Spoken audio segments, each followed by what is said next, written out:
Hello, my Belfast Thousand Nation. How's everyone doing today? Hopefully everyone's having a great day. If not, I hope it gets better from here. We are back with another Coffeehouse Crime. This one is titled The Case of Lisa Montgomery. This was actually suggested to me by a subscriber. There, words. Already. And before we get into today's story, I just want to say welcome all new subscribers. Welcome to the B5 Nation. Welcome to the family. It's great to have you all here. Thank you so much for hitting that subscribe button. It means a lot to me. And before we get into today's story, if any of y'all are interested, you can go over to the Discord, check it out. I got videos up there too. Just little spooky videos. They're usually no more than like 10, 15 minutes long. It's going to be in the B5 video section, not the B5 React one, because that's got the videos that we do here on YouTube on it. That way, you know, some people just don't want to go to YouTube. I got you. I get it. Don't matter to me. So you got those ones, and then if you go into the actual B5 videos, you'll get videos that's not here on YouTube. And before too much longer, I'll be putting up a video on what's been going on the past little bit, why I've been so tired, and things have just been a little weird. So definitely, if you haven't, go over, check it out. Become a member. Don't got to pay for shit. All right. Let's go ahead and get into the story. Go ahead, turn them lights down low, put on something comfy, cut up something special. Let's get disturbed. It's Coffeehouse Crime. It's one of his older ones too, and whew, damn. Imagine committing a crime so heinous that it makes you the only woman in 70 years to be executed in America. But was her case fully understood? My name's Adrian, Probably not. and we're here today to talk about America, the case bro. of Bobbie Jo Stinnett. As long as we kind of understand it, we run with it until we hit a wall. And then we get angry at everyone else for not telling us, even though they told us. It's the American way, you know? And her killer, Lisa Montgomery. Yeah, if hearing about messed up cases is your kind of thing, this one's for you. So grab a coffee and sit back. Let's investigate. Yeah, let's do it. And if you don't have nothing to pour that coffee in, think about going over to the B5 store. Links in the description. Check it out. We got some amazing merch. As you can see, boom.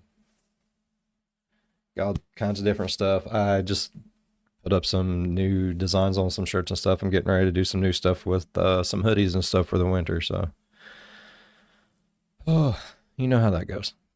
No rest for the wicked. But yeah, definitely go over, check it out. Links always in the description.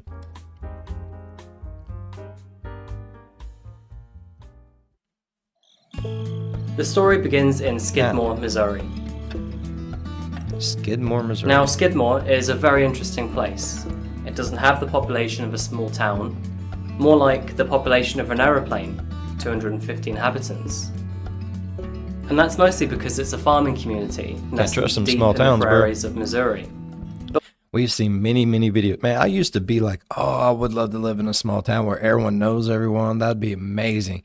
Be like an episode of Gilmore Girls or some bullshit. I don't know what I was thinking. But since I've been watching like these videos, you know what I mean? Like with this feller here, Mr. Ballin, Mike from that chapter, Lazy Masquerade, fucking everything that I react to has made me learn churches are not safe. You think they're safe, but they're not safe. People go in there and shoot you. In small towns, they're full of murderers. I trust nothing anymore. I am a recluse. I stay home now. Like a prairie dog. I hear something like,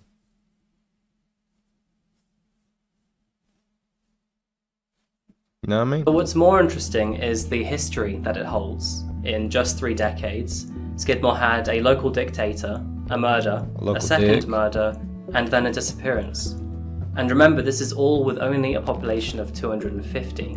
Should be And easy to today find we're who looking did at it the then. town's second murder, Bobbie Jo Stinnett. Oh, pretty young lady. And for Bobbie Jo, her story begins where it ends. I like that. Bobbie Jo. See, unfortunately, like my name's Billy Joe.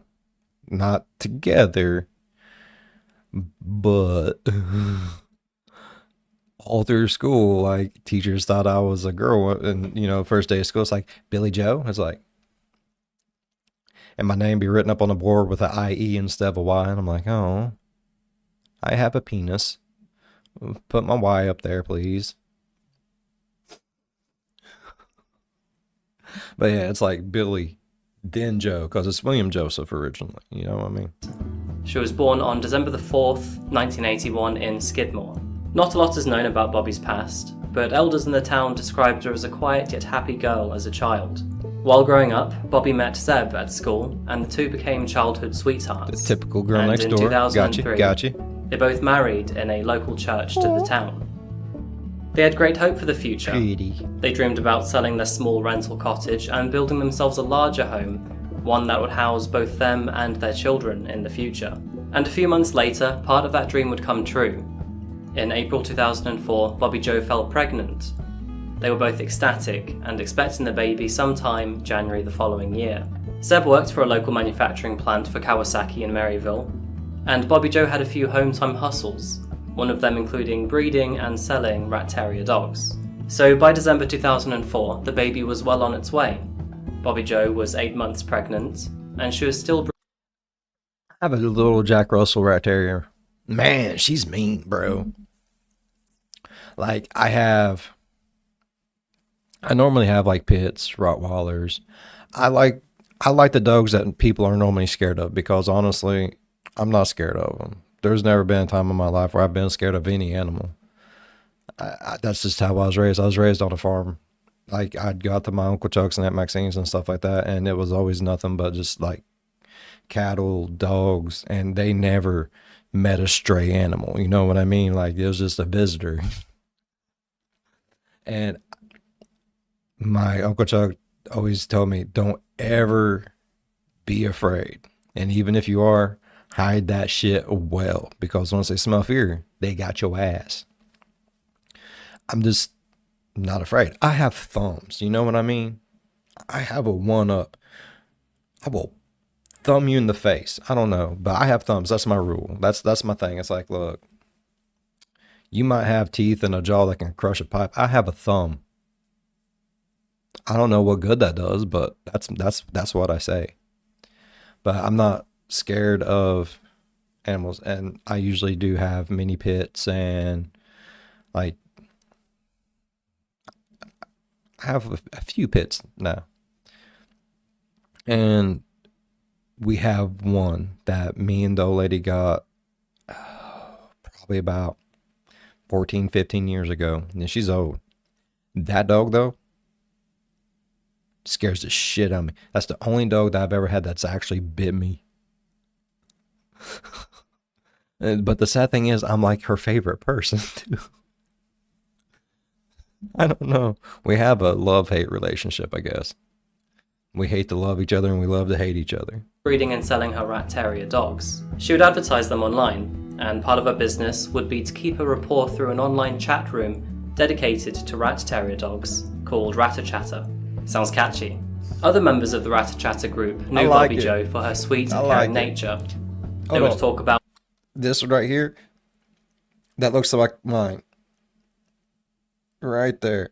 Except for instead of the brown, it's black, and it has a few brown spots on it, but it's this area here is going to be black instead of brown, and then she's got like a big old black like jelly bean looking thing, like goes from one side of her to the other side right across her butt. She's adorable as shit, ornery as fuck, mean as hell. But yeah, that's what she looks like. Her name is Mutt. We call her the Mutters. Their passion for rat terriers, but also shared interest in each other's lives outside of dog breeding. It was a small online community, and in those forums, sometime back in mid-2004, she announced to everyone in the forum that she was pregnant and expecting a baby the following January. And around the same time, another member of the forum celebrated that she too was pregnant and expecting. Her name was Lisa Montgomery, and she was from Melvin, Kansas, expecting the baby sometime in December 2004. Did you see the puppy? Other members of the group, though, they were suspicious of Lisa's claims. Lisa was still participating in dog shows, and others noticed that she didn't seem to be gaining a baby bump especially as the pregnancy drew closer. Bobbie Jo, however, had weird. no reason to be distrusting of Lisa Montgomery. She'd met Lisa after all. Hey, one of my cousins, whenever she was pregnant, none of us knew she was pregnant until she was like, she didn't even know she was pregnant until she was like 7 months pregnant, and she started gaining weight. Like she was just getting a little bit of a looked like a beer gut. You know what I mean? Everyone just thought it was like winter weight. Some women, I'm telling you, I feel you, ladies. Some women got all the luck, don't they? Bitches.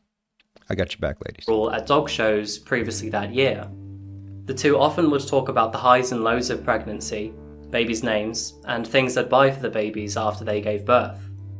In November 2004, Jason Dawson received an email from a woman called Darlene Fisher. Jason was a breeder of rat terriers, and also through his job was a friend of Bobbie's, meeting her at dog shows and also through the online forum. Jason had never met Darlene before, but it was normal for him to receive emails from strangers, usually inquiring about adopting puppies. Darlene asked Jason if he knew of anyone in northern Missouri who had puppies up for adoption, as she wanted to give her kids one for Christmas. Not cool, by the way.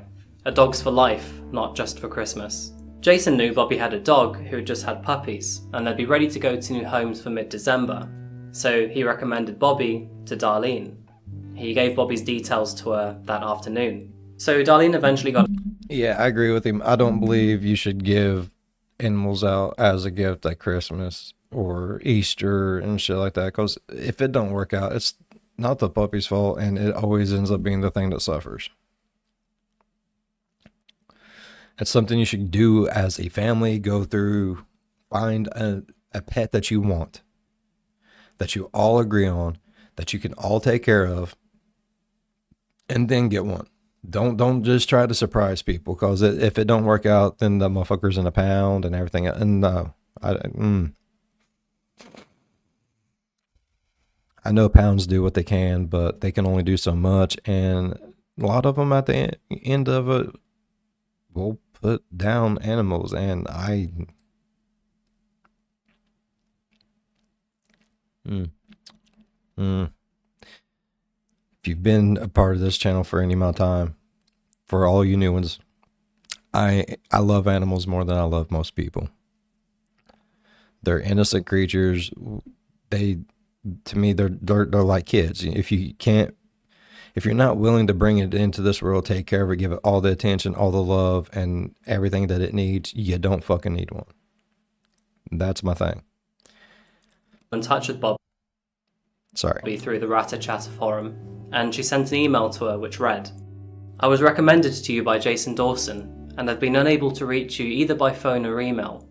Please get in touch with me soon, as we're considering the purchase of one of your puppies, and would like to ask you a few questions." Bobbie Jo later replied to Fisher that evening, writing, "Hi Darlene, I've emailed you with the directions so we can meet. I do hope that this email reaches you. Great chatting with you in Messenger, and do look forward to chatting with you tomorrow AM. Thanks, talk to you soon. Have a great evening, Bobbie."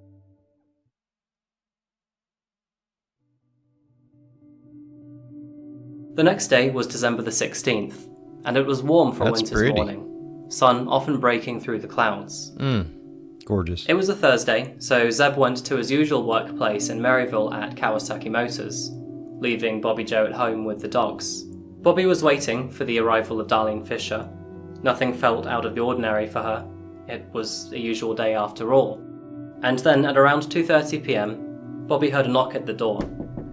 Bobbie Jo answered the door, opening it not to Darlene Fisher but to Keep on Lisa knocking, Montgomery. but you can't come in. Woo. She was startled, but before she could even react, Lisa barged her way in. Because, you see, Lisa was actually Darlene. She used a fake name to find out where Bobbie lived. She overpowered the heavily pregnant woman as she forced her way inside the house. Things escalate very fast here. She pulled out some cord from the back of her pocket and started to strangle Bobbie Jo, tightening it harder and harder the more that Bobbie struggled. Seconds turned into minutes as Bobbie's efforts turned limp. Lisa held her choke until there was movement no more. But Lisa wasn't necessarily here for Bobbie's life. She wanted the baby. No, she was here for her baby. Lisa pushed Bobbie onto her back and, with a kitchen knife, cut into... my God, no. No, no, no, no, no, no, no, no, no, no, no.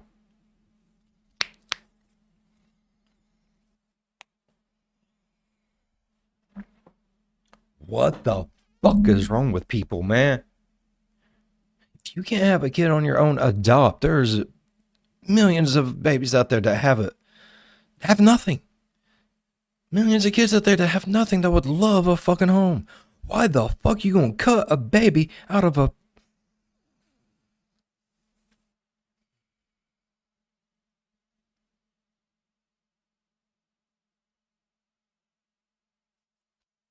My vein is pulsing. I'm angry. Mm. Mm. Mm. Mm. Mm. Mm-mm. Mm-mm. Don't. I don't want to finish this.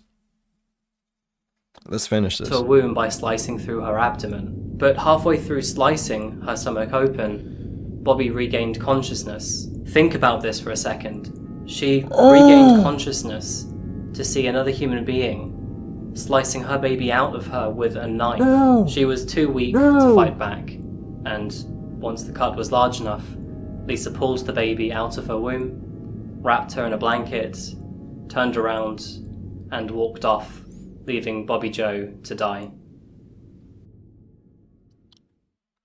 Why would you suggest this to me? What is wrong with you? Oh my God! This is as bad as the one we just did the other day where dude cut the womb out of his old lady. What kind of fucked up shit? What the fuck is wrong with people? Why? Why? It's grody. An hour had passed, and Bobbie's mum, Becky Harper, was in town at the local garage waiting for Bobbie. Oh God, her mom's gonna truck find her. needed to be repaired, so it was scheduled to be in at 3 p.m. for service on that day. But she hadn't heard from Bobbie since the phone call earlier on. That's a little odd, she thought, so she walked to Bobbie's house. And when she got there and opened the door, she walked into her worst nightmare. There she found Bobbie Jo lying in a pool of her own blood. She was unconscious, and her fists were clenched, strands of long blonde hair stuck in their grasp. Becky screamed, and she ran to the phone to dial 911. Operators later confirmed that Becky described the scene as though her pregnant daughter's stomach had exploded, and that there was no sign of an infant anywhere. Paramedics arrived almost immediately, but unfortunately they were not able to revive Bobbie Jo. She was pronounced dead at 4:27 p.m. It was concluded though that the baby could still be alive, considering Bobbie Jo was already 8 months pregnant, though the baby could be in severe distress following the traumatic birth. And so, with knowledge that both a murderer and a kidnapped child were on the run, the hunt to find Bobbie's killer was on. Authorities started immediately, going around local residents' houses, knocking on their doors to ask if they'd seen anything suspicious that day. One resident claimed that they had seen an old red car parked outside Bobbie's house at around 2:30 p.m, and it's a car that they had never seen before. An Amber Alert was put out for the missing baby, though it was difficult to fill a profile because no one knew what she looked like. News of Bobbie's death spread like wildfire. Little, covered in like goop. That's the best way you're going to describe it. May have hair, may not have hair. Definitely going to look kind of premature. Potentially still covered in placenta juice. Man, I hope this bitch gets...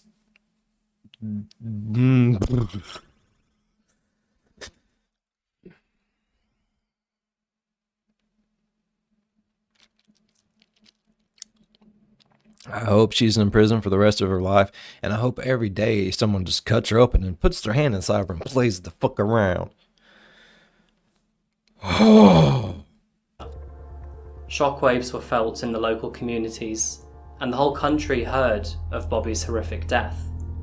Although the killer was not known, she was then nicknamed as Womb Raider. Not sure how I feel about that name. People in the Rat-a-Chat community learned of the news too, In fact, I don't like that. The murder of Bobbie Jo is all that they spoke of. Scrolling through posts from the last couple days, one of the moderators, known as Sitkar, looked for any clues that may help with the investigation. And there she found the conversation between Bobbie Jo and Darlene Fisher, which also shared plans to meet the following day. She connected the dots immediately and contacted the FBI on her discovery. FBI computer forensic analysts traced the location of Darlene Fisher's emails to a telephone line at the home of Kevin Montgomery on South Adams Road in Melvin, Kansas, and Kevin's wife, Lisa Montgomery. It was now December the 17th. Did Kevin know anything about this shit? I mean, he'd have to. He would have to know that she wasn't pregnant. He would have to know that she didn't go and get into labor and just fucking have a baby out of nowhere. I don't like this. And at Whistle Stop Cafe in Melvin, Lisa and Kevin were delightedly showing off the newest addition to their family, Abigail. Lisa told her friends that she'd been shopping the previous day when she went into labour at a local store. She claimed that she was taken to the women's centre in Topeka, where she then gave birth to a baby girl. She then called Kevin afterwards to tell him of the news, and of course he was delighted. He ran into the truck and picked her up as soon as he could. But that, of course, was bullshit. While the Montgomerys were enjoying their coffee at the Whistle Stop Cafe, FBI agents were waiting for them, sat outside their farmhouse in Melvin, waiting for their return. A couple hours had passed, but eventually a dirty red Toyota Corolla pulled up to the farm, Lisa and Kevin emerging with the newborn baby. The agents approached the two, and after mandate, followed them inside for questioning. There, they asked about the baby, and Lisa gave the same story to them as she did to her friends. It wasn't difficult to catch her out, though. Agents shared with Lisa that they'd already approached staff at the women's centre, and that there were no records of Lisa being in there on that day. Trash. Lisa crumbled. Almost instantly, she confessed to her crimes. And Kevin, he was shocked. He honestly thought that the baby was his. He had no idea. Lisa was arrested and charged with the federal... He's a GD idiot.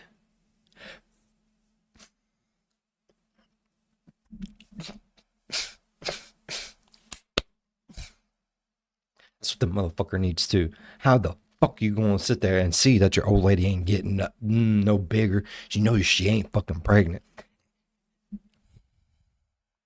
I don't know about you guys, but I have 3 kids, and every time one of my kids was born, it's a 3-day stay. 3-day stay. The night, the next day, you go home. You're in there 3 days.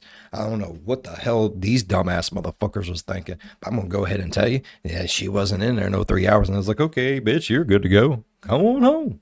Do what you do. You can live your life. There wasn't a creature that just got ripped out of your hoo-ha. My fucking ass. He needs the electric chair too. Stupid son of a cock-ass mother... offense of kidnapping resulting in death. Kevin was cleared of any connections or charges.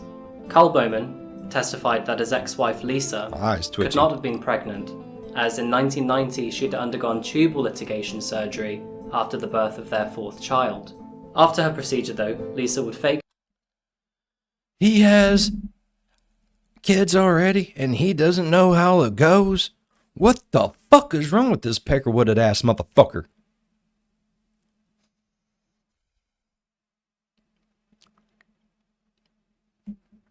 I'm going to shut up before I say something I regret not saying earlier. Pregnancy 5 more times. Her current husband, Kevin, testified in court that she claimed that she was pregnant 3 times while she was with him, and all 3 times he believed her. The first 2 supposed pregnancies ended in miscarriage or abortion, but the 3rd time was different, and when he saw the baby in Lisa's hands, he genuinely believed that it was his and hers. He's a fucking Lisa Montgomery pled not guilty to her charges, and her defense attorney, Fred Duckhart, pleaded Lisa as insane in an attempt to avoid the death penalty. He argued that the Fuck her. defendant had suffered a lifetime of mental illness. You know what? No, I hope she don't get the death penalty. I hope she gets put in there with all them ladies that will never get a chance to have a fucking baby, and they fucking just make her life fuck for the rest of whatever shitty ass time she's got left on this fucking earth.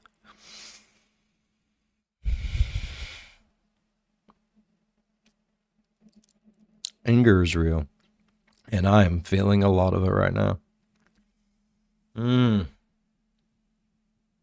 My lord.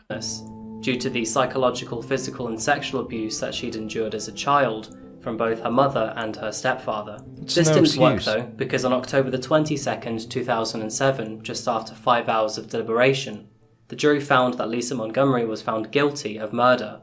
On October the 26th, the jury also recommended the death penalty, one in which the judge formally complied to.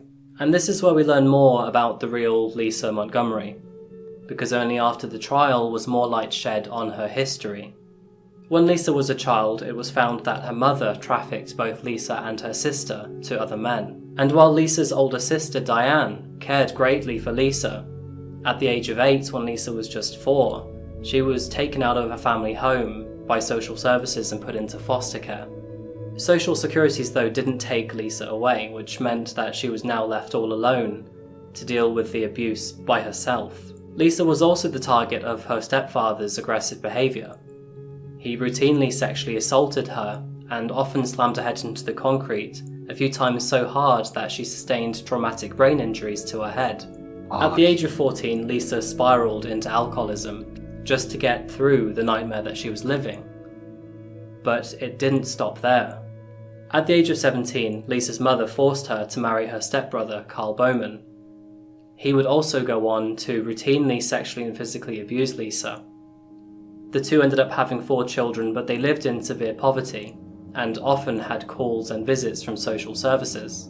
The abuse inflicted on Lisa by those who were supposed to protect her can be described nothing short of evil.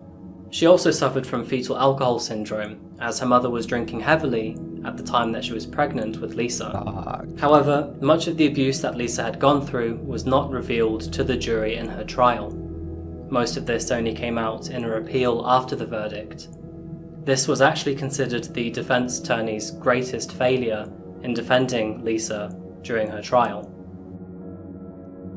Lisa Montgomery remained on death row from 2007 for 14 years. The United States had actually stopped federally executing inmates shortly before her sentence.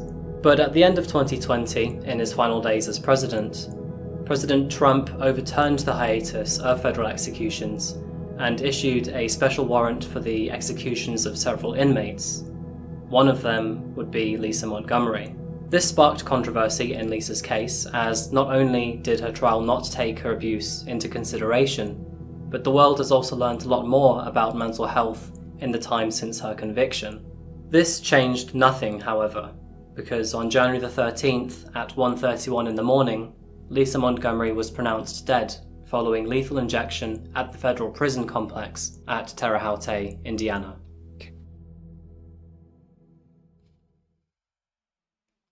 This is why I suggested to me. That's the case of Bobbie Jo Stinnett and Lisa Montgomery. That's why y'all suggested this to me, ain't it? God bless it. I mean, I feel really, really bad. I feel really, really bad that she went through that. That's fucking god awful. It really truly is. No child should ever have to go through something like that. But all at the same time, she had never done nothing like that in however many years she had been away from that bullshit. It's still unexcusable. Like, now I feel bad for her. I do feel bad for her for the shit she went through. Like, 100%, my heart bleeds for her. 100%. But also, my give a damn's right there. Just kind of like, she killed a woman, cut out a baby, and then took it away, and she lied to everyone and tried to get away with it.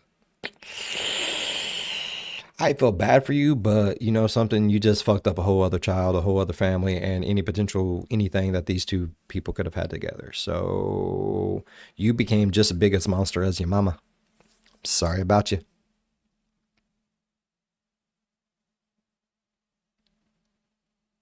I do feel bad though. Like now it's just like maybe mental institution for the rest of her life. I still don't think she should ever have been freed. I still think someone should have beat the shit out of her a couple times while she was in there. That's just my opinion. Opinions are like assholes. Everyone's got one. Only one that smells good is mine, so that's what matters. I still think she should have been put in at least a mental facility for the rest of her life. I don't think she should have ever been freed. No.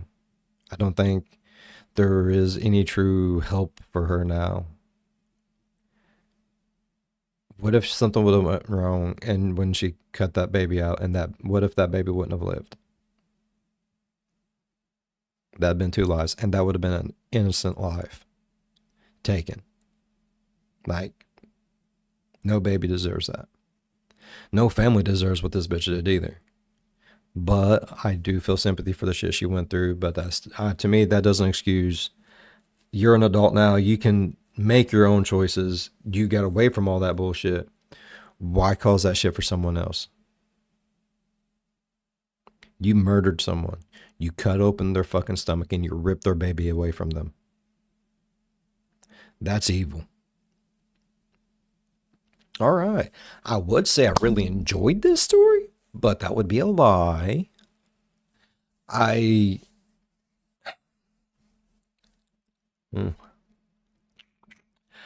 It's a story that needed to be heard. You know what I mean? And that's why I'm here. That's why I do these reactions. I know a lot of people don't understand what a reaction channel is, and I do get a lot of comments like, why are you stealing someone else's? For one, like, it's a whole thing. But this was a hard one to get through, and I hope if you did want to watch this and that's why it was suggested or whatever the case may be, I hope watching it with me made it a little bit easier to get through. I say stupid shit. Now I usually put my foot in my mouth a lot. I got a big foot. My mouth ain't that big, bro. I barely open my mouth whenever I talk.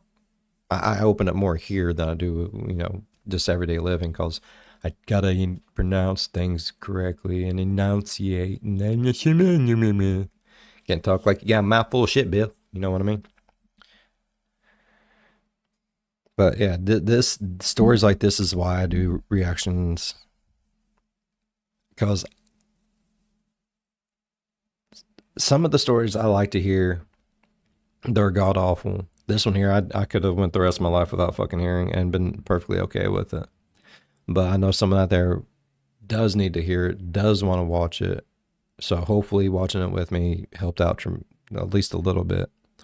All I know is, God bless. That was awful.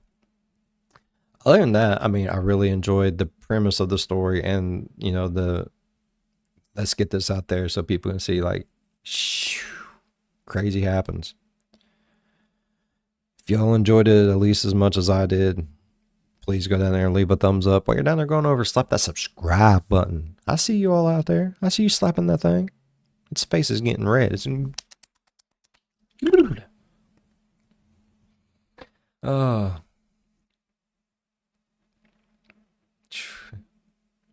if you want to see more crazy stuff like this, it just traumatizes me to no end. Ding that bell, turn on all notifications, because you don't want to miss a damn thing. You know what I mean?